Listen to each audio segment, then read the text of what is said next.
GLHF Weekly Roundup.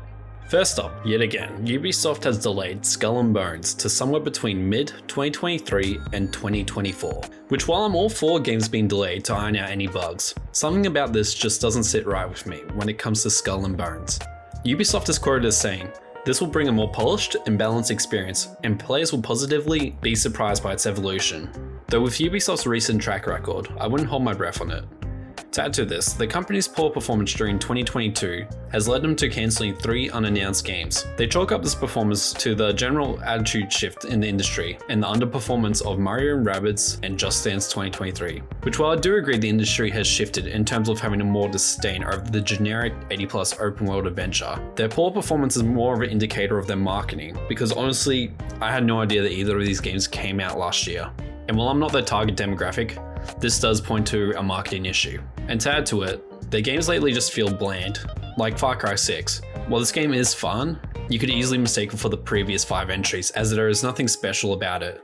On a more positive note though, the Dead Space launch trailer has dropped, and while this game was somewhat under my radar, as remakes are always 50-50 in terms of quality, the trailer shows promise as it pays homage to the original, yet making it new and refreshing. At the end of the day though, if Motive Studios gets this right, I'm going to call it right now, this is going to be the best horror game of 2023.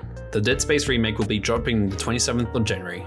Another horror game to watch out for is Trenches. This game has you following a soldier who wakes up from a blast in the trenches of World War I, with the objective being to survive and see your family. From the trailer, it gives off Amnesia vibes, with the core features being puzzles, randomizer counters and scares, and claustrophobic horror. The game is set to launch on the 20th of January with a price point of $10 US. And for that price, if you like indie horror games, definitely check this one out. For something you can play right now though, the original NES Zelda has been recreated in VR. And honestly, this might be up there with one of my favorite VR titles. This is a Doom mod, though when you're playing you wouldn't be able to tell it, as it does not feel like Doom, it just feels like the original Legend of Zelda. You'll be fighting enemies, completing dungeons, and exploring the world. And while it might be nostalgia and rose-tinted glasses, this is honestly one of my favorite VR games at the moment. Though if you are wanting to play it, I suggest get it quick before Nintendo shuts it down, as they do with all fan creations.